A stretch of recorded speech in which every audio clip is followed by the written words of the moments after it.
ఆదికాండము ఆదికాండము ఆదికాండము 5వ అధ్యాయం ఆదికాండము 5వ అధ్యాయం 21వ వచనం నుండి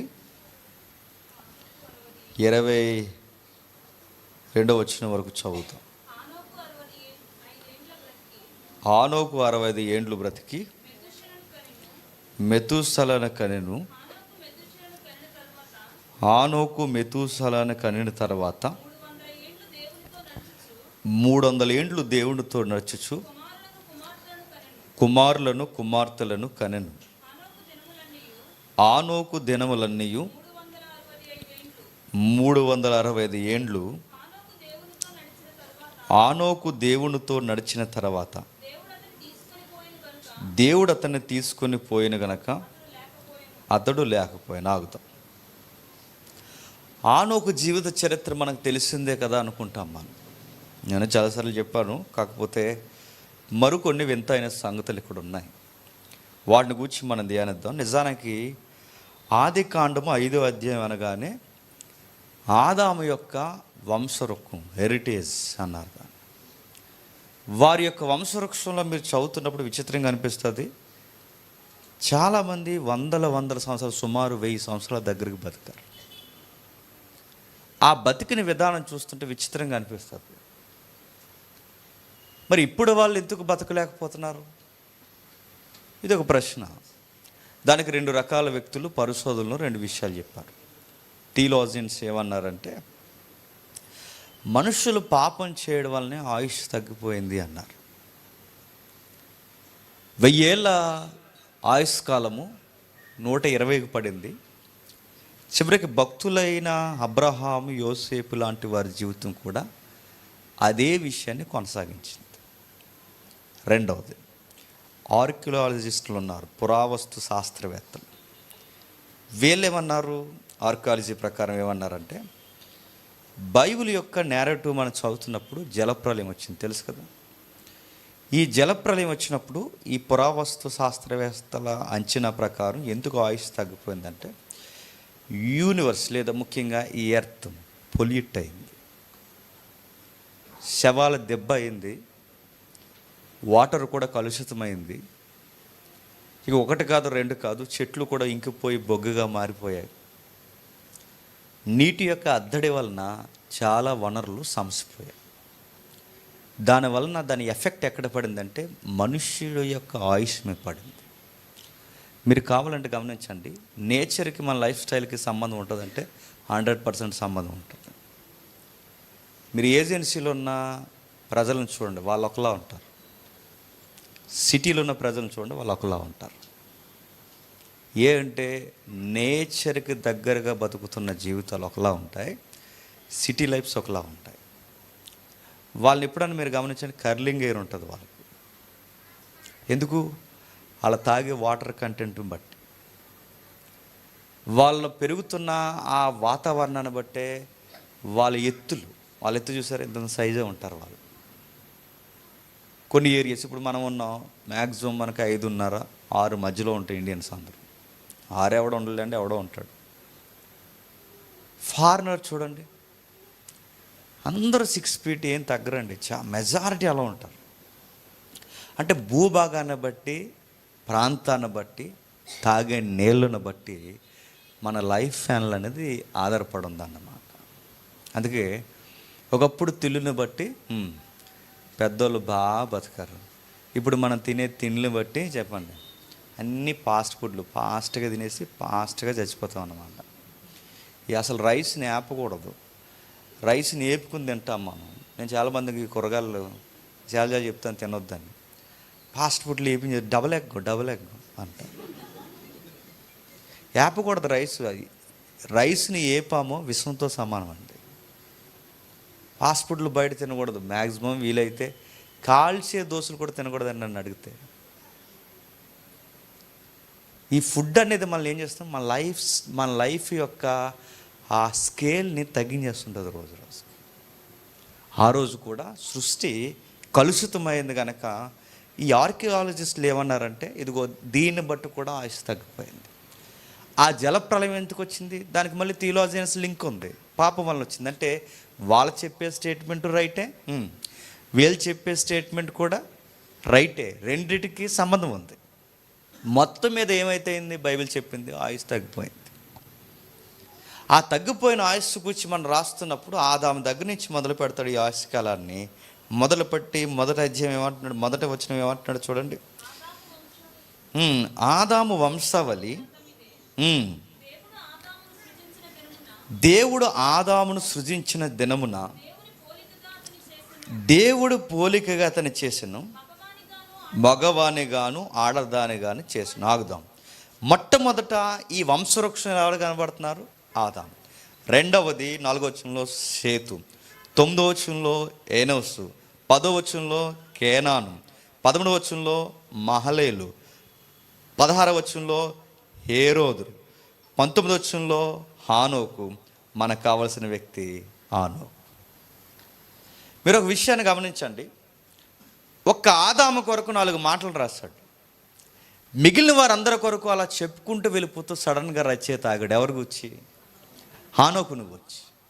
అరే అందరు గుచ్చి చెబుతున్నా ఆ ఎరిటేజ్లో అందరు గుచ్చి చెప్పుకుంటూ వచ్చాడు. సడన్గా హానోకు కోసం ఎందుకు ఆగాడు? ఆగాల్సిన జీవితం అది. ఏముంది ఆయన జీవితం అంటే, చదివిన వచనాలే వింతగా ఉంటాయి. చూడండి, ఆ 21వ వచనం చదవండి. ఆనోకు 65 ఏండ్లు బ్రతికి మెతూషలను కనెను. 305 ఏండ్లు దేవునితో నడుచుచు ఎవరిని కన్నాడట? కుమారులను కుమార్తెలను కన్నాడట. క్వశ్చన్ అడుగుతున్నాను, చెప్పండి. పిల్లల కంటే చాలామంది దేవునితో నడుస్తారా? పెళ్ళి అయితే దేవుని సన్నిధిలో కనబడతారా? ఏమన్నా అడుగుతున్నాను నేను. పిల్లల కంటే పిల్లలు వంకెట్టుకుని మానేస్తారు చర్చ్. పెళ్ళి అయితే పెళ్ళి వంకెట్టుకుని మానేస్తారు చర్చ్. అంటే కొన్ని విషయాలు మన జీవితంలోకి వస్తే వాటి బిజీ లైఫ్లో పడిపోయి దేవుడిని వదిలేస్తాం. పిల్లల మీద ముద్దాడడం ఎక్కువైపోయి పిల్లలనే తిరుగుతారు. ఇంకా దేవుడు ఉన్నాడు వాళ్ళ జీవితానికి. ఇంకా పిల్లలు స్కూల్కి వెళ్ళారు, పిల్లలకు బట్టలు కొనాలి, పిల్లలకి స్నాక్స్ కొనాలి, పిల్లలకి అది చేయాలి, పిల్లలకి ఫీజు కట్టాలి, పిల్లలకి దాయాలి, పిల్లలకి అది, పిల్లలు బతుకంతా ఇంకా పిల్లలే. మూలికలు అరిపే వరకు పిల్లలు. ఆ పిల్లలు బతుకుతారు, నువ్వు చచ్చిపోతావు ఒకరోజు అంతే. పిల్లలకి లైఫ్ అంతా, నేను అడుగుతున్నా, లైఫ్ అంతా పిల్లలకి పెట్టుబడి పెట్టేసిన తల్లిదండ్రులు లేరండి. కేవలం ఇంకా వాళ్ళ కోసం ఇంకా బతుకంతా కలలో ఇలలో వాళ్ళ కొరకే తప్పించిపోతుంటారు. పిల్లల విషయానికి వచ్చేసరికి అవసరమైతే దేవుడిని కూడా పక్కన పెట్టేస్తారు. ఆనోకు మనకు సవాలు ఇస్తున్నాడు. దేవునితో నడుచుచు పిల్లలను కన్నాడు, దేవునితో నడుచుచు భార్యను పోషించాడు, దేవునితో నడుచుచు దేవుని సేవ చేశాడు. ఆనోకు లైఫ్ 2 లైఫ్లని బ్యాలెన్స్డ్గా నడిపించాడంట. దేవుళ్ళు ఉంటేనేమో ఫ్యామిలీతో ఉండవు, నెక్స్ట్ ఫ్యామిలీతో ఉంటేనేమో చెప్పండి దేవుడితో ఉండవు. మనతో వచ్చిన దరిద్రం అదే. ఒకటి ఉంటే ఒకటి ఉండదు, మనకు 5వ తనం తక్కువలాగా. దేవుడితో ఉంటేనేమో ఫ్యామిలీకి టైం ఇస్తే దేవుడికి టైం ఏమో. కానీ ఆనోకు చూడు, రెండింటినీ మేనేజ్ చేశాడు. ఎన్ని సంవత్సరాలు? ఆనోకు బతికింది 60 సంవత్సరాలు కాదు, 365 సంవత్సరాలు. 365 సంవత్సరాలు ఈ 2 జోన్స్ మీరు ఎలా మెయింటైన్ చేయగలిగారంటే ఆయన లైఫ్లో చాలా నిగూఢమైన విషయాలు ఉన్నాయి. ఇంక ఈ పట్టిక ఏం చెప్తుంది? రచయిత చెప్పుకుంటూ వస్తున్నాడు. ఆయన 99% దేవుని యొక్క చిత్తాన్ని నెరవేర్చాడు. 165 years మాత్రం అది నిశ్శబ్ద కాలం. మిగిలిన 99% మాత్రం దేవుని యొక్క చిత్తాన్ని నెరవేర్చాడు. అందుకే రచయిత అందరి కోసం రాశాడు. సేతు పుట్టాడు, ప్రేయర్ చేశాడు, అయిపోయింది. ఎనోస్ పుట్టాడు, ప్రేయర్ చేశాడు, అయిపోయింది. కేనాను పుట్టాడు, చచ్చాడు. మహలేలు పుట్టాడు, చచ్చాడు. తర్వాత హేరోదు పుట్టాడు, చచ్చాడు. హానోకు పుట్టాడు, బతికాడు, పిల్లల్ని కన్నాడు, కుటుంబాన్ని నడిపించాడు, దేవుని కొరకు జీవించాడు, ఇంకా ప్రకటించాడు. అరే అందరు కూర్చి పుట్టారు, చనిపోయారు. ఇన్ని సంవత్సరాలు బతికారు, తర్వాత చనిపోయారు. పలానా టైంలో పుట్టాడు, పలానా టైంకి చనిపోయాడు, టోటల్ ఏజ్ ఇంత. అందరినీ ఆ వంశవృక్షంలో రాస్తున్నప్పుడు జననం మరణం టోటల్ గ్రాఫ్ ఏజ్ ఎంత రాసుకుని వచ్చేసాడు. కానీ ఇక్కడికి వచ్చేసరికి సడన్గా ఎందుకు పొడిగిస్తున్నాడంటే పొడిగించాల్సిన లైఫ్ ఉంది. అందరిలా బతకలేదట. ఇందులో ఒక మాట అంటారు, దీన్ని ఏమంటారు తెలుసా?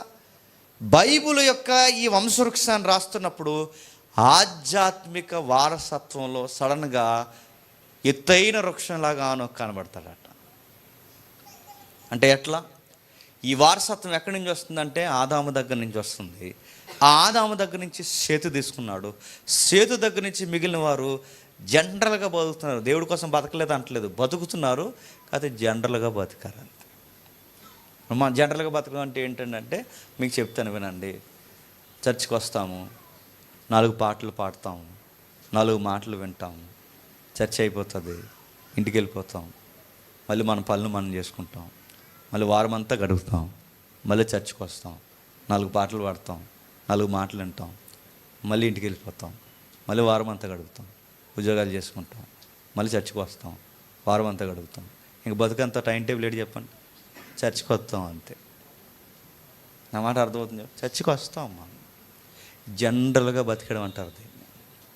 చర్చికి వస్తాం, 4 పాటలు పాడతాం, 4 మాటలు వింటాం, తోసిన సందేహం అంటే ఇస్తాం, ఇంటికి వెళ్ళిపోతాం, కళ్ళు మెతుకులు తింటాం, పిల్లల కొరకు ఏదో ఒకటి కష్టపడతాం, బతుకుతాం. ఒకరోజు ఈ 2 టైం టేబుల్ నడుస్తూ చచ్చిపోతాం.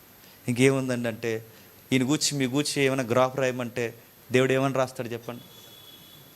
2006లో పుట్టాడు, 2008 18లో బాప్టిజం తీసుకున్నాడు, చర్చికి వచ్చాడు, 4 పాటలు పాడాడు, 4 మాటలు విన్నాడు, ఇంటికి వెళ్ళిపోయాడు, చికెన్ వేసుకుని తిన్నాడు, తర్వాత మళ్ళీ వారం నుంచి చిన్న ఉద్యోగం చేసుకున్నాడు, మళ్ళీ చర్చికి వచ్చాడు, పిల్లల్ని కన్నాడు, అది అకౌంట్లో డబ్బులు దాచాడు, 4 పాటలు పాడాడు, చెప్పండి, 4 మాటలు విన్నాడు, తర్వాత ఒకరోజు చెప్పండి చచ్చిపోయాడు.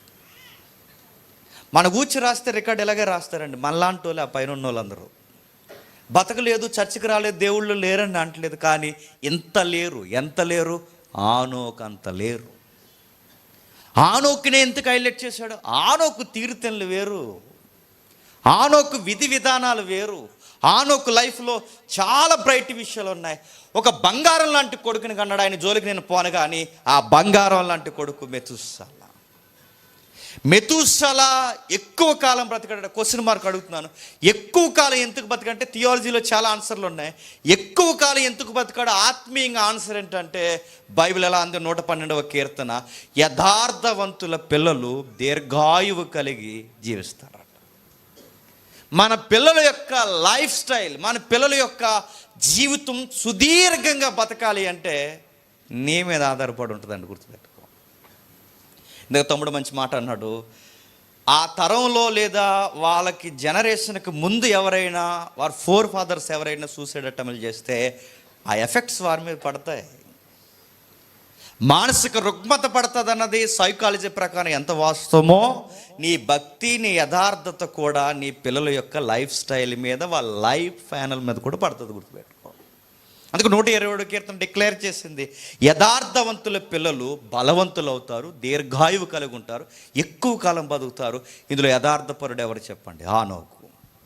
ఆనోకు యథార్థపరుడు గనకే, భయభక్తులు కలిగిన వాడు గనకే, ఫ్యామిలీ లైఫ్ ఎంత ఒత్తిడి ఉన్నా, కుమార్తెలు మరి ఎంతమంది తెలియదు, కుమారులు ఎంత పెద్ద ఫ్యామిలీని, ఎంత ఉమ్మడి కుటుంబాన్ని నడిపిస్తున్నా దేవుని కొరకు జీవించడంలో ఏమాత్రం డోకా లేదంట. అంత యథార్థపరుడికి ఉత్తమ కొడుకు పుడితే ప్రపంచానికి దీర్ఘాయువు కలిగిన వ్యక్తిగా స్టాండర్డ్ జీకేలో నిలబడిపోయాడు. 900 చెప్పండి, 69 సంవత్సరాలు. మన బతుకులు తినంగా లేకపోతే మన పిల్లలు కూడా ఎక్కువ కాలం బతుకులు, గుర్తుపెట్టుకోండి. నేను ఏ మాట అన్నందుకు ఏమనుకోకండి. మన వ్యవహార శైలిని బట్టి మన పిల్లల యొక్క ఆయుష్ కాలం కూడా పొడవు. ఎందుకంటే నువ్వు చెడ్డ విత్తనం అయితే, నువ్వు మరొక చెడ్డ విత్తనాన్ని ఎత్తితే వాళ్ళ భూమిని పాడు చేసే కలుషితమైన వృక్షాలు అయితే దేవుడు ఎందుకు ఉంచాలనుకుంటాడు చెప్పు? దేవుడు మాట్లాడుతున్నాడు, ఆనోకు లైఫ్ స్టైల్ గురించి మాట్లాడుతున్నాడు. ఏముంది సార్ అంటే, ఈయన లైఫ్లో విచిత్రమైన విషయాలు కనపడతాయి. ఏమి రాయబడింది? 5 విషయాలు చెప్పాడు. ఆ 5 విషయాలు ఈరోజు మనం ధ్యానిస్తాం. పుట్టాడు, చచ్చిపోయాడు కాదు, పుట్టాడు, ఫ్యామిలీని నడిపించాడు.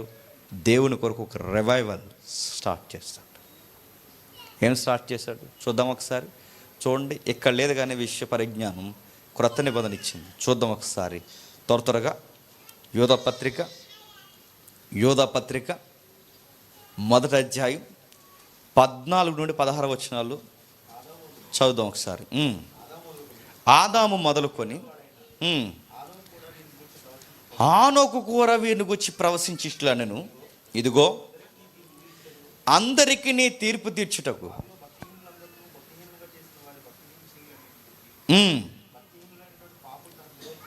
పాపులు తనకు విరోధముగా చెప్పిన కఠినమైన మాటలన్నిటిని గూర్చి ప్రభు తన వేవేల పరిశుద్ధ పరివారంతో వచ్చింది. ఏముందండి ఇందులో? దేవుడితో నడిచినాను కానీ మనం ఏమనుకుంటాం తెలుసా? చేతిలో చెయ్యేసి నడిచాడు అనుకుంటాం. దేవుడితో నడవడం అంటే అప్పుడప్పుడు భక్తిగా కలిగి వెళ్ళిపోవడం అనుకుంటాం. చేతుల్లో చెయ్యేసి నడవడం కాదు, దేవుని చేతిలో చెయ్యేసి చెప్పిన చోట కల్లా పోయి ప్రకటించడమే దేవునితో నడవడం. గుర్తుపెట్టుకో, దేవునితో నడిచాడు. మరొక రమ్యమైన మాట రాయబడింది ఆదికాండంలోనే.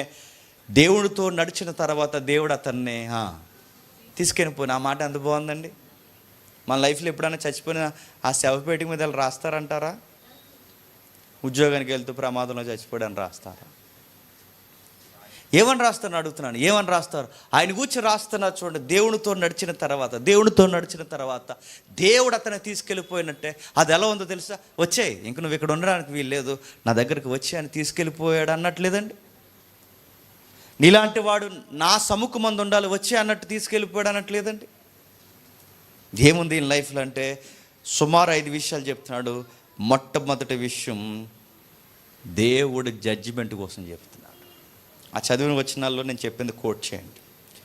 జడ్జిమెంట్ కోసం చెప్తున్నాను అంటే ఆ రోజుల్లోనే ఆనోకు గారికి ఏం తెలుసు చెప్పండి? దేవుని తీర్పు కొరకు తెలుసు. ఈరోజు మనం దేని కొరకు నిరీక్షిస్తున్నాం చెప్పండి? రాబోతున్న తీర్పు కొరకు భయపడే మనం బతుకుతున్నాం. క్రీస్తు పూర్వం దేవునితో నడిచాడంటే ఆనోకు ఎలా నడిచాడు?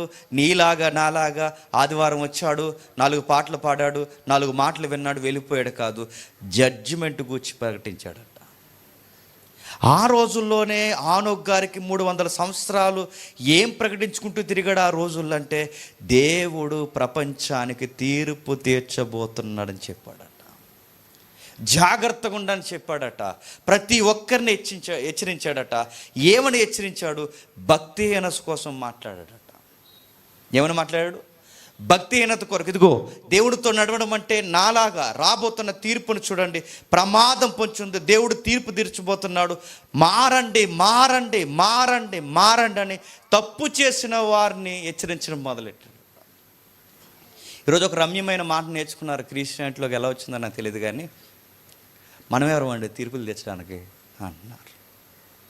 మనం ఎవరిని ఏమనకూడదండి, మనం ఏ సేవకులకి పేర్లు ఎట్టకూడదండి, మనం ఏ విశ్వాసం అంతా దేవుడు తీర్పు తీర్చాడండి, మనం ఎవరమండి తీర్పు తీర్చడానికి అంటున్నారు. నేను అడుగుతున్నాను, మనల్ని తీర్పు తీర్చమని బైబిల్ చెప్పలేదు, కానీ ఒక మాట చెప్పమంది, ప్రతి ఒక్కరికి తీర్పు ఉందమని చెప్పమంది. అరే జాగ్రత్తరా, నువ్వు ఇలా చేస్తే రేపు పొద్దున దేవుని ఉగ్రతకు గురవుతావు అని చెప్పడం తీర్పు తీర్చడమా? తీర్పు ఉందని చెప్పడమా? ఈ క్లారిటీ తెలియదు మన వాళ్ళకి. అయ్యో తీర్పు తీరుస్తారేంటి, నరకానికి పోతారంటారేంటి, అలా అనొచ్చా అంటే మరి ఎలా అనాలి? నువ్వేం చేసినా పర్లేదు నాన్న, అబ్రహాం రొమ్ముకు నువ్వే మొదట వెళ్తావు అనాలా? ఏమని అనాలి? ఆనోకు చెప్పాడట. ఏమని చెప్పాడు? రాయ్ ఇలా ఉంటే దేవుడు తీర్పుకి దొరికేస్తారు. మీరు ఏమనుకుంటున్నారు? మిమ్మల్ని మీకే చెప్పేది, మీరు నా బంధువులు అవ్వచ్చు కాక మీకు చెప్తున్నాను, ఇలా ఉంటే దేవుడు ఉగ్రత నుంచి మీరు తప్పించుకోలేరు ఏమనుకుంటున్నారు? దేవుడు చూడ్డానుకుంటున్నారా? నీ పుట్టుక, నా మరణం, ప్రతి ఒక్కరి విషయం, ప్రవర్తన, పిల్లలు ఏమేం చేస్తున్నాం, మన ప్రతి క్రియను ఆయన రికార్డ్ చేస్తాడు. ఆయన తీర్పు తీరుస్తాడు. మీకు ఎక్కట్లేదు బుర్రకి?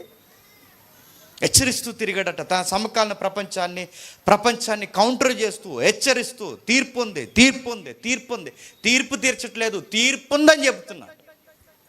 మీరు ఎలాగుంటే ఎగిరిపోతారని చెప్తున్నాడు. తీర్పు విషయాన్ని మీరు భయభక్తులు మైండ్లో పెట్టుకుని బతకండి అని చెప్తున్నాడు. మీరు తీర్పు విషయాన్ని జాగ్రత్త కలిగి జీవించకపోతే రేపొద్దున్న పతనం అయిపోతారు. మెసేజ్ చెప్పేవారు అందరికీ, ప్రత్యక్షంగా పరోక్షంగా చూస్తున్న అందరికీ నేను చెప్తున్నాను, హానోకు యొక్క మెసేజ్లో ఫస్ట్ పాయింట్ ఏంటో తెలుసా? నరకం కోసం చెప్పాడు.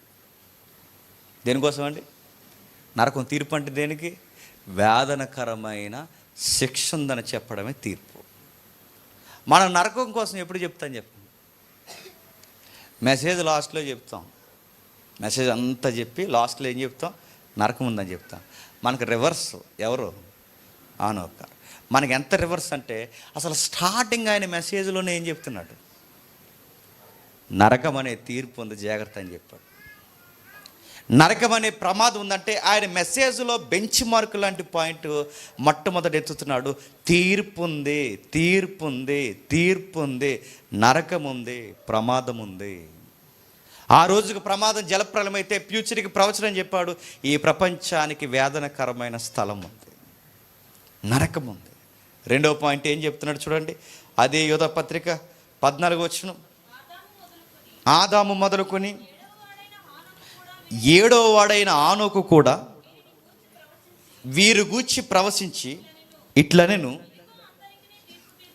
ఇదిగో అందరికీ తీర్పు తీర్చుటకు వారిలో భక్తిహీనులందరూ భక్తిహీన క్రియలన్నిటిని గూర్చి భక్తిహీనులైన పాపులు వారికి తనకి విరోధముగా చెప్పిన కఠినమైన మాటలన్నిటి గూర్చి వారిని ఒప్పించుటకును ప్రభు తన వేవేల పరిశుద్ధ పరివారంతో వచ్చినాం. బాగా వినాలి, 5 పాయింట్లు నేను చెప్తున్నాను, త్వరగా వినండి, త్వరగా ముగిస్తాను. మొట్టమొదటిది ఏంటి? తీర్పు ఉందని చెప్తున్నాడు. రెండవది ఏం చెప్తున్నాడు? భక్తిహీనత కొరకు చెప్తున్నాడు. ఆయన మెసేజ్లో మరొక కీ లైన్ ఏంటండి? భక్తిహీనత. భక్తిహీనత అంటే నేను అడుగుతాను, వీరిని కూర్చున్నాడు. ఇక్కడ వీరంటే ఎవరు? దేవుడు వీరిని గూర్చి చెప్తున్నాడు, నాకు చెప్పమన్నాడు, వీరి గూర్చి నేను చెబుతున్నాను, ఇలాంటి వాళ్ళందరూ ఎగిరిపోతారన్నాడు. ఇక్కడ వీరంటే టెక్స్ట్లో ఎవరు చెప్పాలి? వీరంటే ఎవరు? ఆ రోజు మేము లేవని అంటారా? చెప్పండి, ఇక్కడ వీరంటే ఎవరు? వీరంటే ఎవరంటే మనకు అర్థం కావాలి అంటే దేవునితో నడిచిన భక్తులు. భక్తులకి ఏమొచ్చిందట? భక్తిహీనత వచ్చిందట. ఎవరున్నారండి? టెక్స్ట్ మీకు అర్థం కావాలంటే 11వ వచనంకి రండి. అయ్యో వారికి శ్రమ, వారు కయ్యేని నడిచిన మార్గం నడిచిరి, బహుమానము పొందవలనని బిలాము నడిచిన తప్పు త్రోవలో ఆతృతగా పరిగెత్తారు. కోరాహు చేసినట్లు తిరస్కారము చేసి నశించరు. కయ్యేను ఎవరండి? దేవుని కొరకు భక్తితో అర్పణ తెచ్చిన భక్తుడు ఎవరు? కయ్యేను. నెక్స్ట్ బిలాం ఎవరండి? దేవుని ప్రవక్త. నెక్స్ట్ కోరాహు ఎవరు? 12 గోత్రాలు పిలువబడితే ఆ గోత్రాల్లో ఎంతో కొంత నాయకత్వం ఉన్నవాడు. అంటే వీళ్ళందరూ ఎవరు? భక్తులు. ఈ భక్తులకి భక్తిహీనత వచ్చిందట. కయ్యేని గాడికి భక్తిహీనత వచ్చింది. బిలాముకు ఆస్తి మీద, డబ్బు మీద మమకారం పెరిగి భక్తిహీనత వచ్చింది. నెక్స్ట్ కోరాహుకి నేనే ముందుండాలని నాయకత్వం పిచ్చెట్టింది. అంటే ఎవరండి ఈ యొక్క తీర్పుకు గురయ్యేది? దేవుడి తీర్పు ఉందని చెప్పేది బయట వాళ్ళకి, దేవుడిని నమ్మనోళ్ళకి. ఎవరో రోడ్ల మీద తిరుగుతున్నారు అనుకోకండి, అది తర్వాత విషయం. అసలు ఎవరికి తీర్పు ఉందంటే దేవుని ఎంటే మొట్టమొదట తీర్పు ప్రారంభం అవుతుంది. దేవుని ఏంటంటే చర్చకు వచ్చే వాళ్ళే ముందు జడ్జిమెంట్ లైన్లో నిలబడతారంట. అయితే మేము రేపు నుంచి రావని అనకండి, రాకపోతే ఇంకా గట్టిగా నిలబడతారు, గుర్తుపెట్టుకోండి. చర్చికి వచ్చే వాళ్ళని ముందని కార్నర్ చేస్తాడు. భక్తిలో భక్తిహీనత ఎవరెవరికి ఎలా ఉందో చూస్తాడు. అర్పణ తెచ్చారంటే ఎలాంటి అర్పణ ఇచ్చాడు? తన కష్టార్జితంలో అదంతా తెచ్చిచ్చాడు. అయినా దేవుడు అన్నాడు, నువ్వు నరకానికి పాత్రుడు రా అన్నాడు. బిలాము ప్రవచనాలు చెప్పేవాడు, దేవుని కొరకు నాయకత్వం వహించేవాడు. పిచ్చెట్టింది, ఆ వ్యక్తికి పిచ్చి పట్టింది. డబ్బు దాచుకోవాలి, 1 గది కాదు 2 గదులు అంటే దేవుడు ప్రవచనాన్ని నమ్మేయడానికి తయారయ్యాడు. డబ్బు కోసం గడ్డి తినడానికి తయారయ్యాడు. దేవుడు అన్నాడు, బిలాముగా లాంటి వాడిని వదలని అన్నాడు. కోరాహు మామూలు విషయమా? మన్నా తిన్నాడు, ఎర్ర సముద్రంలో నడిచాడు, ఆ జీవజలాలకి ముంగుర్తుగా నీళ్లు తాగాడు. ఒక్కటా రెండే ఎన్ని అనుభవించాడు. మోసే గారికి దగ్గరగా ఉన్న ఒక నాయకుడు. అలాంటి వ్యక్తి భక్తిహీనుడు అయ్యాడంటే, భక్తిహీనులు అంటే ఎవరెవరో బయట వాళ్ళు గడ్డా పెంచుకుని తిరుగుతారు అనుకోకండి. భక్తిహీనులు అంటే ఏంటో తెలుసా? ఒకరోజు దేవుని కోసం బతికిన వాళ్ళే ఆ తర్వాత నిర్లక్ష్యంగా తయారవడమే భక్తిహీనత. నీకు సుమారు 4 సార్లు 15 వచనంలో వాడాడు చూడండి ఆ పదం. భక్తిహీనులు, భక్తిహీనముగా, భక్తిహీనత, భక్తిహీనులైన పాపులు. ఒకసారి 2 సార్లు కదా, క్యాన్సర్ అన్నమాట. ఎలా పెరుగుతుంది భక్తిహీనత? ఎలా వస్తుంది? హీనత అంటే తెలుసు కదా, హీనత. రక్తహీనత అంటే, రక్తహీనత అంటే రక్తంలో ఉండాల్సిన ఆ మోతాదు, రక్తంలో ఉండాల్సిన ప్రాణ సంబంధమైన కణ విభజన చచ్చిపోవడమే రక్తహీనత. ఇలా తెరిచినప్పుడు రక్తం కనబడకుండా తెల్లగా పాలిపోయడమే రక్తహీనత. మరి భక్తిహీనత అంటే, భక్తిహీనత అంటే మెల్లగా కొంచెం. ఇక 4 సార్లు ఎందుకు చెప్పాడు అనుకున్నాడు? ఒకసారే పాడైపోయాం. మెల్లగా మెల్లగా కణాలు చచ్చిపోతుంటాయి అన్నమాట, భక్తి కణాలు. మెల్లగా మెల్లగా మెల్లగా మెల్లగా. రేపు నీకు టికెట్టు, నాకు టికెట్ తీసాడు. దేనికి? ఫస్ట్ షోకి. ఎంత భక్తిహీనత వస్తుంది నీకు? ఒకసారి పాడవారని గుర్తుపెట్టుకోండి. మెల్లమెల్లగా మెల్లమెల్లగా మెల్లమెల్లగా మెల్లమెల్లగా. ఒక విషయం చెప్పనా? నువ్వు ఎలాంటి వాడువో, నువ్వు ఎలాంటి దానివో నీ మాటలు బట్టి చెప్పొచ్చట. నీ భక్తి తీవ్రంగా ఉందో, నీ భక్తి హీనత దశలో ఉందో చెప్పొచ్చట. మరొక ఆయన చమత్కారంగా ఎలా అన్నాడు? నీ మాటలను బట్టే కాదు, ట్రెండ్లో నీ ఎఫ్బీ, నీ ఇన్స్టాగ్రామ్, ఇంకేముంది, నీ వాట్సాప్, నువ్వు పెట్టే స్టేటస్ని, డీపీలని బట్టి నీ భక్తి ఎలా ఉందో చెప్పొచ్చట. చాలామంది డీపీలు పెట్టేసుకుంటారు, అందంగా ఏ వచ్చినాయి, మళ్ళీ లేయర్ మీద లేయర్ వేస్తుంది అదో యాప్. అలాగున్నా తెల్లగానే అవుతున్నాం ఏంటో మరి. డీపీలు పెట్టేస్తారు. ఆ డీపీలు పెట్టేసిన తర్వాత అడుగుతున్నాను, డీపీ ఎందుకు పెట్టావు? నువ్వు అడుగుతాను, నేను డీపీ ఎందుకు పెట్టావు? నేను అందంగా ఉన్నాను. చెప్పండి. ఈ మధ్య నేను తెల్లగా అయ్యాను. నేను ఏదో అనుకుంటున్నారు మీరు నన్ను, నేను ట్రై చేయక కానీ హీరోని అయిపోదును. చెప్పండి. అది మన రేంజ్ అది. కాకపోతే ఎందుకు లేని నేను డీపీ పెట్టుకుని సరిపెట్టేశాను అని ఫీలింగా నేను అడుగుతున్నాను. ఈ మాటని అనొచ్చు అనకూడదో నాకు తెలియదు, కానీ ఒకవేళ అంటే ఎవడో ఒకటి ఎటకారం చేయొచ్చు. గోరింటాకులు పెడతారు.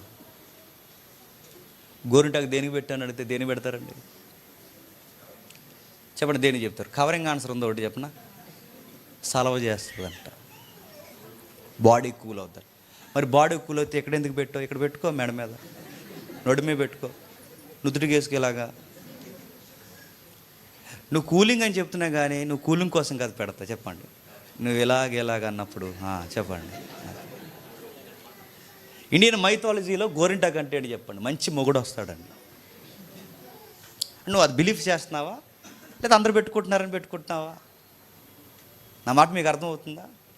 అంటే నువ్వు చేసే పనులు, నీ భక్తి ఎలా ఉందో చెప్పండి, చెప్పచ్చు. నీ మాటలను బట్టి చెప్పొచ్చు, నువ్వు పెట్టే స్టేటస్ని బట్టి చెప్పొచ్చు, నీ పోస్టింగ్ని బట్టి చెప్పొచ్చు, నీ డీపీని బట్టి చెప్పొచ్చు, నువ్వు తీసుకునే నిర్ణయాలను బట్టి, నీ యాటిట్యూడ్ని బట్టి, నీ డైలీ దినచర్యని బట్టి చెప్పొచ్చు. నువ్వు ఉదయం లేసి ఏం చేస్తున్నావు, మధ్యాహ్నానికి ఏం చేస్తున్నావు, సాయంత్రానికి ఏం చేస్తున్నావు, ఎక్కడెక్కడ తిరుగుతున్నావు, నీ బైబిల్ టైమింగ్ ఎంత, నీ ప్రేయర్ టైం ఎంత, నీ లైఫ్ టైం ఎంత అసలు నీకు అసలు భయం ఉందా? రేపు తీర్పు రాబోతుందని అసలు నీకు అసలు మైండ్లో ఉంటుందా? నువ్వు టైంపాస్ కొరకు ఎక్కడెక్కడ తిరుగుతున్నావు చెప్పొచ్చు. దీన్ని బట్టి చాలామందిని చూస్తుంటే విచిత్రం అవుతుంది. ఎక్కడికి వెళ్ళారు టైంపాస్ కోసం? అలా బయట టైంపాస్ ఏంటి? టైం లేదుగా, జడ్జిమెంట్ ఉందిగా. టైంపాస్ కోసం తిరగడం ఏంటంటే తిరుగుతారంటే ఈ మధ్యకాలంలో స్టైల్ ఏంటి చెప్పిన, అలా ఒక కారు కొనుక్కుంటారు, ఏదో ఒక బైక్ కొనుక్కుంటారు. ఆ కారు కొనుక్కున్న తర్వాత సాయంత్రం కల్లా స్నానం చేసేస్తారు, చక్కచక్క రెడీ అయిపోతారు, పిల్లపాపులతో రెడీ అయిపోతారు, అలా రౌండ్ వేస్తారు, అలా పైన తిరిగి వస్తారు, ఆ రెస్టారెంట్కి వెళ్తారు, అక్కడ ఒక ఫోటో దిగుతారు, బయటకు వస్తారు, మళ్ళీ ఒక ఫోటో దిగుతారు, మళ్ళీ రోడ్డు మీద వస్తారు, ఒక ఫోటో దిగుతారు, ఐస్ క్రీమ్ కొనుక్కుంటారు, అవి పట్టుకుని మళ్ళీ ఒక ఫోటో దిగుతారు, మళ్ళీ అలా వస్తారు, ఆ ఫోటో దిగుతారు. వెనకాల ఉన్న వాళ్ళు అడుగుతారు అనమాట, తెచ్చి అవి స్టేటస్లో పెడతాం. పెట్టిన వెంటనే ఏంటంటే మా లైఫ్ మేము ఎంత ఎంజాయ్గా బతుకుతున్నామని సిగ్గు లేకుండా స్టేటస్ పెడతారు. పెడితే సిగ్గులేని వాళ్ళు అందరూ అంటారు రిప్లై అనమాట, ఎక్కడ అని అడిగారంట, అక్కడ అన్నారంట. ఐస్ క్రీమ్ ఎక్కడ అన్నాడు, అక్కడే 5 రూపాయలు ఒకటి అన్నారంట. నేను అడుగుతాను, నీకు ఎంత టైం ఎక్కడ దొరుకుతుంది అడుగుతున్నా, ఎంత టైం నేను అడుగుతున్నా. ఎంత జోయల్గా నువ్వు బతికేస్తున్నావు, నీ లైఫ్ అని చెప్పి. ఇది భక్తిహీనత. నువ్వు రోడ్ల మీద దిగి ఫోటోలు తీసుకునేంత టైం నీకు ఎక్కడ దొరుకుతుంది? నీకు బీచ్లు తిరిగేంత టైం నీకు ఎక్కడ దొరుకుతుంది? నువ్వు పార్కుల చుట్టూ తిరిగేంత టైం నీకు ఎక్కడ దొరుకుతుంది? నీకు ఈ టైం పాస్ టైం అంతా ఎక్కడ దొరుకుతుంది? ఇది భక్తిహీనత అనిపించట్లేదు నీకు? నేను చర్చికి వచ్చాను, 4 పాటలు పాడాను, 4 మాటలు వినా, ఇది భక్తి అనుకుంటున్నావా? దేవుడి చేతిలో చెయ్యేసి వెళ్ళిపోవడం కాదు, దేవుని చేతుల్లో చెయ్యేసి ఆయన చెప్పిన చోటకెల్లా నువ్వు పోయి ప్రకటించడమే దేవునితో నడవడం. గుర్తుపెట్టుకో, దేవునితో నడవడం, దేవునితో పెనుగులాడడం, దేవుడు చెప్పినట్టు చేయడం, దేవుని కార్యాలు జరిగించడం, దేవుని కొరకు జీవించడం. అంటే ఫ్యామిలీతో ఉంటేనేమో మినిస్ట్రీలో ఉండవు, మినిస్ట్రీలో ఉంటే ఏమో ఫ్యామిలీతో ఉండవు. ఎవడు నేను భక్తి అన్నది? ఇక అసలు భక్తి అంటే తెలుసా? రెండింటినీ బ్యాలెన్స్ చేయడంలో సట్కలు పడిపోతున్నావే. అసలు నీకు భక్తి అంటే తెలుసా? ఎవరు గుచ్చి తీర్పు తీరుస్తాడు? బయటోడే ఎల్లయ్య పుల్లయ్య దారండి తిరిగేవాడు గుచ్చి కాదు. కయ్యేనగాడంటే నీకు నాకన్నా బాగా అర్పణ ఇచ్చినోడు, పంట పొలంలో శ్రేష్టమైన తెచ్చిచ్చినోడు. అసలు ప్రవక్తల వరుసలో ఇజ్రాయెల్లో లేకుండానే ప్రత్యేక పిలుపు అందుకుని ప్రవక్తగా పిలువబడిన ఒక అన్యుడు బిలాము. అలాంటి మంచి మంచి ప్రవక్తను కలిగిన ఒక గ్రేటెస్ట్ కాలింగ్ ఉన్న బిలామునే దేవుడు వదలన్నాడంటే నువ్వు బిలాము కన్నా గొప్పడువా? కోరహు ఎలాంటి వాడు? ఆయన నిలబడి మాట్లాడితే మోసే లాంటి వదిలి వచ్చేసారంటే ఎంత గొప్ప ప్రసంగికుడండి ఆయన. మోసే దగ్గర నుంచి లాగాడంటే ఎంత మోటివేటర్ ఆయన. అలాంటి వదలకుండా భూమి మింగేసేలా చేశాడంటే ఇలాంటి వారిని, కయ్యేన్ లాంటి వారిని, బిలాము లాంటి వారిని, కోరాహు లాంటి వారిని, ఇలాంటి వారు ఈ చర్చెస్లో, ఈ తరంలో, ఈ భక్తుల గుంపులో ఉంటే ఇలాంటి భక్తిహీనులకి దేవుడు ఖచ్చితంగా తీర్పు తీరుస్తాడు. నేను మాట అడుగుతున్నాను, గుర్తుపెట్టుకోండి. ఆదాము వంశవృక్ష నుంచి వచ్చిన వాళ్ళకి హెచ్చరికలు చేసుకుంటూ తిరిగాడు. ఎవరు చెప్పండి? ఆనోకు. ఎవరెవరికో చెప్పలేదు. ఎవరు వచ్చిన ఆదాము నుంచి వచ్చారు. ఈ ఆదాము వంశవృక్ష వచ్చిన వారికి అంటే ఎంతో కొంత యెహోవాను గూర్చి ఎరిగిన వారికే ఈ తీర్పులు తీర్చుకుంటూ తిరిగాడు అనమాట. తీర్పులు అంటే దేవుడు తీర్పు తెచ్చిపోతున్నాడు. భక్తిహీనమైన క్రియలను బట్టి మీ క్రియలన్నీ ఆయనకు తెలుసు, ఆయన తీర్పు తీరుస్తాడు. మూడవది, ఆయన మెసేజ్లో మరో మాట ఉంది, అక్కడ రాస్తున్నాడు చూడండి. 14 వచనం అనుకుంటా, 14 వచనం చూడండి. ఆదాము మొదలుకొని 7వ వాడైన ఆనోకు కూడా వీరిని గూర్చి ప్రవశించిట్లనెను, ఇదిగో అందరికీ నీ తీర్పు తీర్చుటకు వారిలో భక్తిహీనులందరూ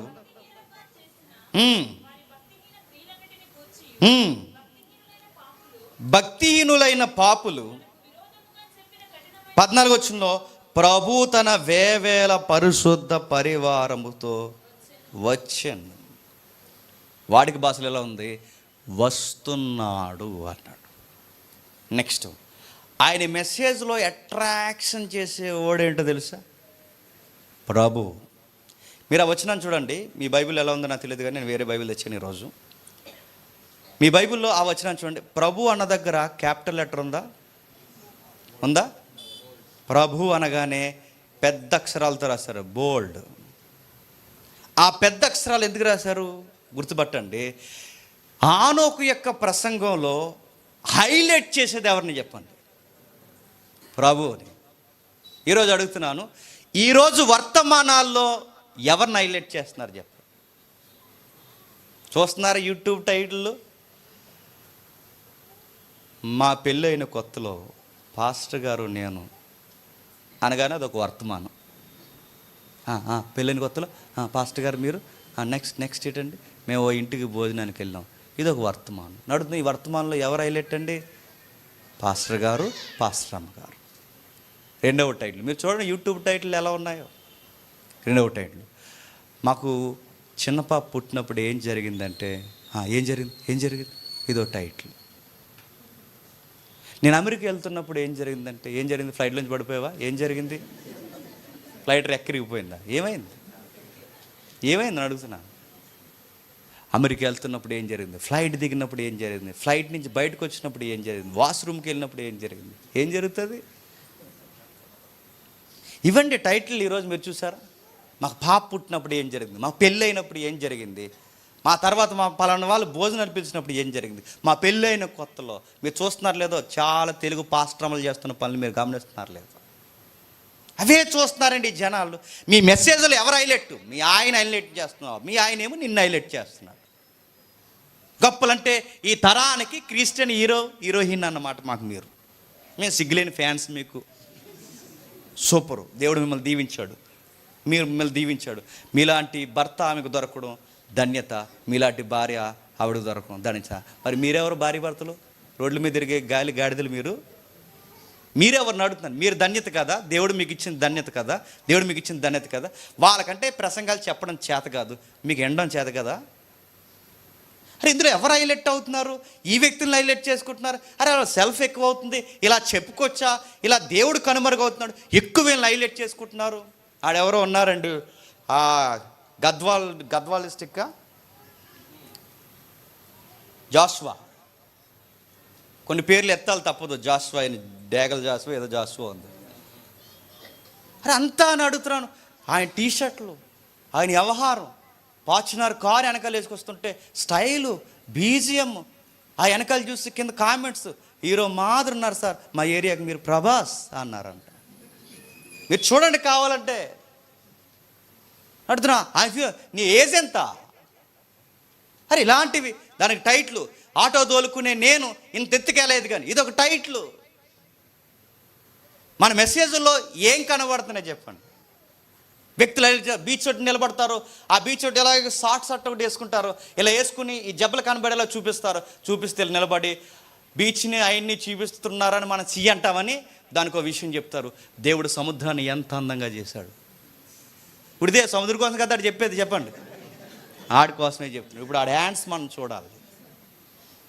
ఎక్కడికో కొండ మీదకి వెళ్తాడు, జాగింగ్ చేస్తూ వాళ్ళ డ్రెస్ పైనుంచి కిందకి వరకు చూపించి ఇలా అంటాడు, దేవుడు మేఘాలని ఎంత అందంగా చేశాడు. బైబిల్ ఇలా రాయబడింది, భూమిని మేఘాలతో కప్పాడని. కాదు, నువ్వు మాకు కప్పుతున్నావు, మాకు అర్థమవుతుంది. మాకు వేస్తున్నావు మేఘం పొగ అన్నమాట, అర్థమవుతుంది. ఆనొక మెసేజ్లో మీరు చూడండి, ఆనొక మెసేజ్లో ఎవరు హైలైట్? ప్రభు. ఆయన మెసేజ్లో కీ పాయింట్స్ ఏంటి? జడ్జ్మెంట్. ఆయన మెసేజ్లో కీ పాయింట్ ఏంటి? భక్తిహీనత. ఆయన మెసేజ్లో అతిపెద్ద బెంచ్ మార్క్ ఏంటి? లార్డ్ మాత్రమే గుర్తుపెట్టుకోండి. ప్రభువుని హైలైట్ చేస్తున్నాడు. దేవుడితో నడవడం అంటే ఎల్లాని వచ్చాను ఫోటోలు తీసుకుని స్టేటస్ పెట్టుకున్న ఇది కాదు. వెళ్ళాడు, ఎవరెవరో భక్తిహీనులుగా ఉన్నారో చెప్పాడు, ప్రతీదీ మాట్లాడాడు, ప్రతి విషయాన్ని ఎలుగెత్తి చాటాడు. మీరు ఎలాగే ఉంటే దేవుడు మిమ్మల్ని పాతేస్తాడని చెప్పాడు. ఈరోజు మెసేజ్లో ఎవరు హైలైట్ అవుతున్నారు? గుర్రాల మీద ఊరేగిస్తున్నారండి, గుర్రాల మీద. ఈయనే ఇప్పుడు పేరు చెప్పిన ఆయన గుర్రాల మీద ఊరేగిస్తున్నారు. మరొక ఆయన ఉన్నారు రాజమండ్రిలో కూడా, వాళ్ళ గుర్రాల మీద. మీ గుర్రాలు ఎక్కడ దొరుకుతున్నాయి? గుర్రాల మీద తిరగడం ఏంటి? మీరు కౌబాయ్ అంటే ఏదో స్టైల్గా ఉందనుకోండి, ఆవులు కాసేవాడని అడుగుతున్నా. ఏంటి అసలు గుర్రాల మీద తిరగడం? మీ వెనకాల మళ్ళీ డప్పుల మేళాలు, ఇదంతా అడుగుతున్నాను. ఎవరిని హైలైట్ చేస్తున్నారు? ఈ జనరేషన్లో ఎక్కువ హైలైట్ అయ్యేది ప్రభు కాదు. ఎవరిని చెప్పండి? తమను తాము హైలైట్ చేసుకుంటున్నారు. ఇంక 25న ఎవరో వస్తున్నారంటే బాబు ఇక్కడ ప్రవచనాలు చెప్పడానికి. ఎంత అడావుడండి. మాట్లాడదామండి దీని గురించి. సత్యం చెప్పడమే కాదు, సత్యం వెనకాలే అసత్యం ప్రకటింపబడుతున్నప్పుడు దాని గురించి మాట్లాడకపోతే మన సువార్థకుల గుండె అన్ఫిట్. నాకు మొన్న నుంచి నా మనసులో ఉండట్లేదు. ఎందుకంటే వాళ్ళకి వాక్యాలు చెప్పడం రాదు. వాక్యం చెప్పడం రానోడు పరిశుద్ధాత్ముడు నాలో నుంచి మాట్లాడుతున్నాడంటే ఈ గుడ్డు ప్రపంచం ఎలా నమ్ముతుంది? చాలామంది పిలుస్తున్నారు సవాళ్ళకి, దమ్ముంటే నాకు చేయి. అది కాదండి, దమ్ముంటే నాకు చేయి కాదు, ఈయనకి బైబిల్లో దమ్ము లేదని ప్రూవ్ చేయాలి. అప్పుడు ఆత్మ లేదని అర్థం అవుతుంది. నీకు పరిశుద్ధాత్ముడు ఉంటే, పరిశుద్ధాత్ముడి చేత రాయబడిన బైబిల్ నువ్వు బోధించలేనప్పుడు నీకు పరిశుద్ధాత్ముడు ఎలా వస్తున్నాడు నీలోకి అంటే, పరిశుద్ధాత్ముడు రాయించిన బైబిల్ వివరించడం నీకు చేత కానినప్పుడు పరిశుద్ధాత్ముడు నీలో ఉన్నాడని ఎలా చెబుతున్నావు? ఒకవేళ చెబితే 70 తప్పులు చెబుతున్నాయి వచ్చినానంటే, ఇక్కడ రాయించిన పరిశుద్ధాత్ముడు నీలోకి వచ్చిన తర్వాత తప్పుడు వివరణిస్తున్నాడంటే అది పరిశుద్ధాత్ముడా ఏరొక ఆత్మ? ఈ పాయింట్ హైలైట్ చేయట్లేదు. తేల్చుకుందా అంటున్నారు. తేల్చుకుందంటే కొట్టుకుంటారు మీద రోడ్డు మీద నిలబట్టాలి. కడగాలి నడుతున్నారు. ఎవరన్నా ఏదన్నా అడిగితే మా ఊరు రండి. ఎవరు? అది ఏదో ఊరు చెప్తున్నాడు. ఏ ఊరండి?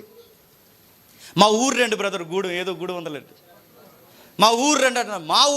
నేను అడుగుతున్నాను, ఎవడన్నా వస్తలేదో తెలియదు కానీ మనం రమ్మంటే వెళ్ళిపోతాను. నెక్స్ట్ పెడతాను, ఈ ప్రోగ్రాం పెడదాం. వెళ్ళిపోతాం, అందరం కలిసి ఒక 4 వెళ్ళిపోతాం. సార్ బైబిల్ సార్, మీ వండర్స్ మీ మిరాకిల్స్ చేస్తున్నారు, సెకండరీ విషయం. ఫస్ట్ మేము లైన్లో నిలబడుతున్నాం. అసలు ఏంటి దీని సంగతి ఏంటి, మీకేం తెలుసు? మీ డాక్ట్రిన్స్ ఏంటి, మీ థియాలజీ ఏంటి, అసలు మీరు ఏం బోధిస్తున్నారు? అసలు మీకు వెనక ఎవరో ఒక బ్యాక్గ్రౌండ్ వాయిస్ ఇస్తే కానీ మీరు నడిపించలేకపోతున్నారు. మీకు పరిశుద్ధాత్మ నడిపించారని ఎలా అంటున్నారు సార్? ఈ పాయింట్లు పట్టుకోవాలండి. ఈరోజు ఎవరిని హైలైట్ చేస్తున్నారు? ప్రతిసారి మైక్ ఇచ్చి పేరు చెప్పి అంటున్నారు. చెప్పండి అమ్మా, నేను ఎలాంటోని చెప్పండి, మీ నోట్లోని చెప్పండి, నేను ఎలాంటోని చెప్పండి. నువ్వు ఎలాంటోడో మాకెందుకు, ఆ ప్రభు ఎలాంటోడో మాకు చెప్పు. ఈరోజు మెసేజెస్ అన్నీ ఎంబీబీఎస్ చదివిన వాళ్ళు, ఇంజనీర్స్, పెద్ద చదువులు ఉన్నవారు, అరే ఇంత గారిడి సీమోన్లకి ఇలాంటి పనులు చేస్తుంటే మీకు ఎందుకు అర్థం అవ్వట్లేదు అంటే జనాలకి ఏం తెలియట్లేదు చెప్పండి. సత్యం తెలియదు. వీళ్ళకి అన్ని విషయాలు అర్థమవుతాయండి. ఏ బ్యాంకులో ఎంత వడ్డీ వస్తుంది, రూపాయికి ఎంత, ఎవరికి ఎంత ఇవ్వచ్చు, అన్నీ అర్థమవుతాయి. శాలరీలో గ్రాస్ ఎంత తీసుకోవాలి, కటింగ్లు ఎన్ని పెట్టుకోవాలి, రిటైర్ అయిపోతే పిఎఫ్లు ఇంకే ఉన్నాయిలేండి కొన్ని, ఇవన్నీ ఎన్ని వస్తాయి, ఈ లెక్కలన్నీ అర్థమవుతాయి. కానీ ఈ యోధా పత్రికలో ఈ వచ్చిన సంగతి ఏంటంటే అదా అంటారు. అర్థమవుతుంది బ్యాచ్కి. ఈరోజు అడుగుతున్నాను, ఆ రోజు ప్రకటించుకుంటూ తిరిగాడు 300 సంవత్సరాలు. మనకు 300 లైఫ్ ఏం లేదండి.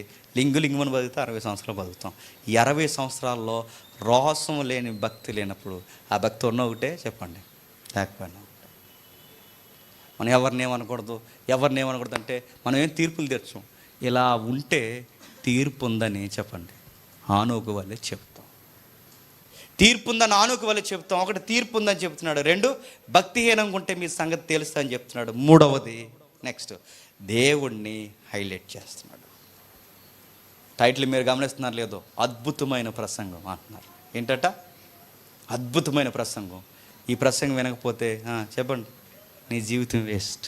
ఇది టైటిల్ తెలుసా? అద్భుతమైన ప్రసంగం నువ్వెట్టకూడదు టైటిల్. చెప్పండి, విన్న తర్వాత కామెంట్ మేము పెట్టాలి. అద్భుతమైన వర్తమానం చెప్పారా? నువ్వే అద్భుతం అంటావేంటి? ఏం అద్భుతం చెప్పు అందులో? ఏ అద్భుతాలు ఉండవు. అద్భుతమైన ప్రసంగం ఆనోకు నీకు నాకు నేర్పిస్తున్నాడు, కొన్ని విషయాలు నేర్పిస్తున్నాడు. జాగ్రత్త అని చెప్తున్నాడు. మన వర్తమానాల్లో ప్రభువుతో నడుస్తున్నప్పుడు ఎవరిని హైలైట్ చేయాలి చెప్పండి? దేవుడు. ఒకవేళ మనం ఎప్పుడైనా పొరపాటును మన గురించి చెప్పుకోవాల్సిన సందర్భం వస్తే అది నిమిషం మించి దాటకుండా అనతి కాలంలోనే దాన్ని ముగించేయాలి. అది చెప్పిన ఒకవేళ అది కూడా నువ్వు దేవుడిని దొంగిలించేలా ఉంటే గుర్తుపెట్టుకో, నువ్వు ప్రమాదంలో పడే ప్రమాదం ఉంది. గుర్తుపెట్టుకో. అది కూడా సందర్భం కాకుండా కావాలని క్రియేట్ చేసుకుని నువ్వు హైలైట్ చేసుకుంటున్నావు అంటే జాగ్రత్త, నువ్వు దేవుని మహిమను దొంగిలిస్తున్నావు. గుర్తుపెట్టుకో. 3 విషయాలు చెప్పాడు. 4వ విషయం చెప్తున్నాడు, పరిశుద్ధ పరివారంతో ఆయన వస్తున్నాడు. ఎంతమంది డివైన్ కౌన్సిల్ కోసం విన్నారండి? పరిశుద్ధ పరివారం అంటే 2 వివరణలు ఉన్నాయి ఇక్కడ. పరిశుద్ధ పరివారం అంటే మనకన్నా ముందు చనిపోయిన వారు దేవునితో పాటు ఒక రోజు వస్తారని చెప్పడం పరిశుద్ధ పరివారం యొక్క వివరణ. 2వది, ఒకవేళ అది ఆనోకు కాలాన్ని తీసుకెళ్ళిపోతే అది దేనికి సంబంధించి అంటే అది డివైన్ కౌన్సిల్ గురించి చెబుతుంది. డివైన్ కౌన్సిల్ ఎవరున్నారు? పరిశుద్ధులు. దానియేలు ప్రవచనాలు చెప్తున్నప్పుడు దేవుని సింహాసనం చుట్టూ ఎవరున్నారట? జాగరికులు, నెక్స్ట్ పరిశుద్ధులు, నెక్స్ట్ దేవదూతలు, నెక్స్ట్ ప్రధానులు. వీళ్ళందరూ ఉన్నారంటే ఈ కేటగిరీస్ ఉన్నాయంటే ఈ పరిశుద్ధులు అనగానే వీళ్ళెవరు? దూతలలో మళ్ళీ ప్రత్యేకమైన కేటగిరీ కలిగిన వారే పరిశుద్ధులనే పదాలతో పిలువబడ్డారు. డివైన్ కౌన్సిల్ ఒకటి రన్ అవుతుందని ఆ రోజుల్లోనే తెలుసట ఎవరికి? ఆనోక్ గారికి. నెక్స్ట్ అది ప్రవచనం అయితే ఇంకా ఆనోక్ గారికి ఏం తెలుసు? రేపొద్దున్న నేడో రేపో దేవుడు వస్తూ దేవుడు ఒక్కడే రాడు, మనకన్నా ముందు చనిపోయిన వారిని కూడా ఆయన కూడా ఎంట పెట్టుకుని వచ్చిన విషయం ఆనోక్ గారికి తెలుసు అంట. ఇప్పుడు చెప్తున్నాను వినండి, ఆనోక్ గారికి బేసిక్గా ఎన్ని డాక్టరీన్స్ తెలుసు చెప్పండి? 5 డాక్టరీన్స్ తెలుసు అంట. ఒకటి, ఆయన మొట్టమొదటి విషయం చూడండి, దేవుడి జడ్జిమెంట్ అనే డాక్టరీన్, జడ్జిమెంట్ ఆఫ్ డాక్టరీన్, ఆ విషయాన్ని తెలుసంట ఆయనకి. 2వది అమర్త్య, మిస్సింగ్ ద మార్క్, అంటే సిన్ అంటే ఏంటో, భక్తిహీనత అంటే ఏంటో ఆ విషయాన్ని చెప్తాడట. 3వది డివైన్ కౌన్సిల్, అంటే ఆయన చుట్టూ ఉన్న ఆ యొక్క సమూహము మండలం, దేవుని యొక్క తీర్పు మండలం ఎలా ఉంటుందో చెప్పగలడట. 4వది దేవుడే ప్రధానంగా ఉండాలంటే డాక్ట్రిన్ ఆఫ్ గాడ్, దేవుడు మాత్రమే ప్రథమ స్థితిలో మన బతుకుల్లో ప్రసంగాల్లో ఉండాలన్న విషయం ఆయనకు తెలుసా. ఇక ఐదవది ఏంటో తెలుసా, దేవుడు వస్తున్నాడు అంటే సెకండ్ కమింగ్ కోసం కూడా ఆయనకు తెలుసు అంట. నా మాట అర్థమవుతుందా? దేవుడు వస్తున్నాడంటే దేవుడు రాకడ గురించి తెలుసట. ఎవరికి? ఆ రోజుల్లో రాబోతున్న సమకాలీన రాకడా తెలుసు, రాబోతున్న యేసు ప్రభు రాకడ గురించి ప్రవచనం కూడా ఎవరికి తెలుసు? హానోకుకి తెలుసు. అంటే ఈ ద్వంద్వ, ఈ ఏదైతే కనబడుతుందో ఈ డ్యూయల్ ప్రాసెస్ చెప్పాడు ఆయన. సమకాలీన జలప్రలయం గురించి చెప్పాడు, రాబోతున్న ప్రపంచ ప్రళయాన్ని గురించి మాట్లాడుతున్నాడు. దేవుడు రాబోతున్నాడు, దేవుడు రాబోతున్నాడు, దేవుడు నేడు రేపు వచ్చేస్తాడు. దేవుడితో నడవడం అంటే ఏంటో తెలుసా? ఇన్ని విషయాలు ఆయన స్థిరపడి నేర్చుకుని తన చుట్టూ ఉన్న వారికి ప్రకటించుతూ తిరగడమే చెప్పండి దేవునితో నడవడం. మనం అనుకుంటాం దేవునితో నడవడం అంటే, చెప్పండి, ఇందా చెప్పానుగా, చర్చికి రావడం, చెప్పండి, 4 పాటలు పాడడం, చెప్పండి, 4 మాటలు వినడం, చెప్పండి, టయానికి ఇంటికి వెళ్ళిపోవడం, ఆదివారం వండుకుండా తినేసి అల్లకిల్ల దొల్లేసి సోమవారం లేసి పనికి వెళ్ళిపోయి, వెళ్ళొద్దని కాదండో, ఈ పనికి వెళ్ళాలి, నేను కూడా వెళ్ళాలి, పనికి అందరూ వెళ్ళాలి, కష్టపడిన వాడే భోజనం చేయాలి. ఇదంతా చేసి మళ్ళీ సాయంత్రం మళ్ళీ అయిపోయిన తర్వాత అలా తిరిగి మళ్ళీ ఆదివారం వచ్చి, ఇదే కదండి దేవునితో నడవడం అనుకుంటున్నాం మనం, ఇదే కదా దేవునితో నడవడం అనుకుంటున్నాం. కానీ ఆనోకు చూడండి, దేవునితో ఎలా నడిచాడు. ఓ పక్క కష్టపడ్డాడు, తన జీవన సంబంధమైన పని చేసుకున్నాడు, మరో పక్క ఫ్యామిలీని నడిపించాడు, కుటుంబాన్ని పోషించాడు, మరో పక్క అన్నిటికన్నా గొప్పగా ఈ 5 సిద్ధాంతాల్లో స్థిరమగుండి దేవుని గురించి ప్రకటించుకుంటూ ఎన్ని సంవత్సరాలు తిరిగాడు చెప్పండి? 300 సంవత్సరాలు తిరిగాడు. ఎన్ని సంవత్సరాలు? మనకు 300 సంవత్సరాలు ఇస్తే నేను అడుగుతున్నాను, 200 సంవత్సరాలు బాగోం చెప్పండి. పై 50 సంవత్సరాల్లో దేవుళ్ళలోకి వస్తాం, 50 సంవత్సరాలు చర్చికి వచ్చి వెళ్ళిపోతాం, లాస్ట్ 50 సంవత్సరాలు కూడా అయిపోతాయి, ఇక 70-80 వచ్చేస్తాయి, అది కూడా మన బుర్రకెక్కదు.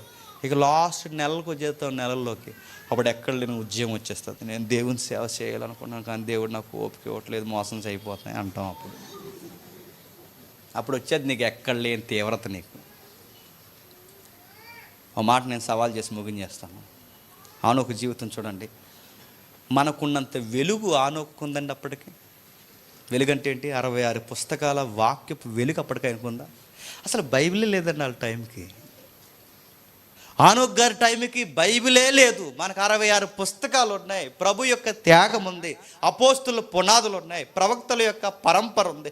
1-2 ఎంత ఉంది? అయినా వాళ్ళ జీనియాలజీ చాలా చిన్నది. ఆదాము దగ్గర నుంచి 7వాడంటే వాళ్ళ తరం చాలా తిన్నది. ఆ తరానికి అంత హెచ్చరించాడంటే నీ జీనియాలజీ చూస్తే ఎంత పొడవుంది వృక్షం. మీ తాతల ఎక్కడి నుండి ఉంది? ఇన్ని తరాలు దేవుడు దాటించి ఈ జనరేషన్లో నేను నిలబెట్టాడంటే, ఇంత వెలుగిచ్చి, ఇంత పుస్తకాలు ఇచ్చి, ప్రసంగికులు నిలబెట్టి, అపోస్తులు నిలబెట్టి, ఇంత వెలుగునిచ్చి, సత్యమేంటో అసత్యమేంటో ప్రతి వారము నీకు బోధించి, ఇన్ని నీకు చెప్పినా నువ్వు దేవునిలో ఏమి నడుస్తున్నావు? వస్తావు, కొంచెంసేపు కూర్చుంటావు, వెళ్ళిపోతావు. ఆ వచ్చిన వారం కూడా దేవుణ్ణి ఏం చేస్తావు ప్రభు అని అడుగుతావు. నీకు ఏం చేయలేదా? ఏం చేయకుండా ఇప్పటివరకు బతుకున్నావా? ఇంకేం చేయాలి? చాలా చేస్తున్నాడు ఆయన. ఆయన కూర్చుని నువ్వేం చేయవు. ఆనోకు చెప్పుకుంటూ తిరిగాడు. భక్తిహీనులైన వారందరికి చెప్పుకుంటూ తిరిగాడు. చర్చిలో కొంతమంది వ్యక్తులు ఉంటారండి, వాళ్ళని చూసారా? పక్కవాడు ఏదన్నా కొంచెం భక్తిలో తగ్గుంటే వీడు బాధపడిపోతుంటాడు. నువ్వెందుకురా బాధపడిపోతున్నావు అంటే, ఆ తీవ్రత వీడికి ఎందుకు ఉండట్లేదని ఆయన ఫీల్ అవుతున్నాడు. ఎందుకంటే వీడికి భక్తి ఉంది. వీడికి అరే అలా ఉండట్లేదు. వీడు అలా మన సినిమాకి వెళ్ళాడు, మన అక్కడికి వెళ్ళాడు, మన ఇక్కడికి వెళ్ళాడు, మన ఎలా చేశాడు, మన ఎలా మాట్లాడాడు, ఆడేదో చేస్తే నువ్వెందుకు ఫీల్ అయిపోతున్నావు అంటే, ఇది ఆనోకు కూడా అలాగే ఫీల్ అయిపోయాడు. ఎలా ఉంటున్నారేంట్రా, ఎలా చేస్తున్నారేంట్రా, మీ పెళ్ళిళ్ళు, మీ వ్యవహారాలు, మీ మాటలు, మీ తిరుగుళ్ళు ఏంట్రా వ్యవహారం అంతా. ఆనోకు కూడా అలాగే బాధపడ్డాడు. మన యొక్క వంశవృక్షంలో మీరు ఎలా తయారయ్యారేంట్రా చెప్పుకుంటూ తిరిగాడు. జడ్జిమెంట్ ఉందిరా ముందు, మీరు ఏమనుకుంటున్నారు? భక్తిహీనత వచ్చేసిందిరా మీకు, ఎలా అయిపోయారు? నెక్స్ట్ మాట్లాడుతున్నాడు, ప్రభు ఏడరా లైఫ్లో, ప్రభు ఎందుకు హైలైట్ అవ్వట్లేదురా, మిమ్మల్ని మీరు ఎందుకు కనబరుచుకుంటున్నారు? నెక్స్ట్ మాట్లాడుతున్నాడు, నేడో రేపు మనం ముందు చనిపోయే వారిని తీసుకొచ్చే రోజులు రాబోతున్నాయి, దేవుడు దగ్గరలోనే రాబోతున్నాడు. ఏం అర్థం అవ్వట్లేదట్రా. 300 సంవత్సరాలు తిరిగాడు. 300 సంవత్సరాలు. మీరు 300 సంవత్సరాలు తిరుగుతారు లేదని అది లేదు. లేదు 300 సంవత్సరాలు ఎక్కడ ఉంది మన బొంద? 300 సంవత్సరాలు లేదుగా నడుతున్నాను. 30 సంవత్సరాలు అయిపోయింది మనకి. ఇంక లింగలింగమని పోతే ఇంక ఎంతకాలం పోతుంది చెప్పండి. 30 సంవత్సరాలు దేవునితో నడుస్తావు, కుడి ఎడమలకు తిరగకుండా, మరలా లోకం వైపు చూడకుండా, దేవుడిని ఎక్కిరించేలా బతకకుండా, కుడి ఎడమలు చూడకుండా దేవుని కొరకు జీవించగలవా? బిలాములాగా డబ్బు సంపాదన వెనక పరిగెడుతున్నావా? కయ్యంలాగా దేవునికి ఏదో ఒకటి ఇచ్చి వ్యాపారంలాగా మొదలెడుతున్నావా? ఏమిస్తావు? నాకు ఏమిస్తావు అని సేవలో తిరుగుతూ నాకు ఏం పేరు ప్రఖ్యాతులు వస్తాయని కోరాహు వలె ఈ నీ కళ్ళు ఏమన్నాయి? ఈ పరిచర్యలో, ఈ సంఘం యొక్క వాతావరణంలో ఎదుగుతున్నాయా? జాగ్రత్త. ఇలానే ఉంటే ఆనోకు మనకు నేర్పించాడు. నేను పిల్లల్ని, కుమారులను, కుమార్తెలను కంటూ నా భార్యను పోషిస్తూ, నా కుటుంబాన్ని పోషిస్తూ నేను దేవుని కోసం ప్రకటిస్తూ తిరిగాను. మీకు ఎంతమంది పిల్లలు అని అడుగుతాడు. మనకి ఎంతమంది చెప్పండి పిల్లలు? ఒక 1/2 డజన్ మంది ఉన్నారా? మనకి 1/2 డజన్ అడుగుతున్న 1/2 డజన్ ఉన్నారు మనకి. 1/2 డజన్లో ఇంకో హాఫ్ ఉన్నారా మనకి? ఎంతమంది ఉన్నారు మనకి? లింగుని ఆవిడ పుట్టాడు మనకు, ఒకడు ఏదో ఒక ఆమె పుట్టింది మనకి. వాళ్ళని నాకడానికి, సాకడానికి ఎంత దేగుతామో వంగుతామో. మన భక్తి అంత కుంటి భక్తి, అంత కుంటి భక్తి. ఒక్క పిల్లోడిని పెంచడానికి ఆ గవర్నమెంట్ కూడా రూల్స్ పెట్టేసింది. 3 వద్దు, 2 ముద్దు, ఆ 2 కూడా వద్దు, 1 ముద్దు, కనకండి అన్నారు. ఎందుకంటే సైన్యాన్ని దాటేసాం, కనకండి అన్నారు. ఆ 1-2 పెంచడానికి ఎంత తారవుతున్నాం. ఉన్న జీవితం ఎంత. ఆ 2 1 పెంచడానికి ఎన్ని ప్లానింగ్స్. ఇలా పలానా టైంకి 10th క్లాస్ వచ్చేసరికి వీళ్ళకి అమౌంట్ రావాలంటే ఎందులో కడదాం ఫీజు, ఎందులో కడదాం. నువ్వు కట్టి ఎల్ఐసి నామినీ నేను పేరుట్టే వాళ్ళకి నా తదనంతరం 50 లక్షలు రావాలని బేగా లేపేస్తారు. అది గుర్తెట్టుకోండి. నా మాటలు అర్థమవుతున్నాయా?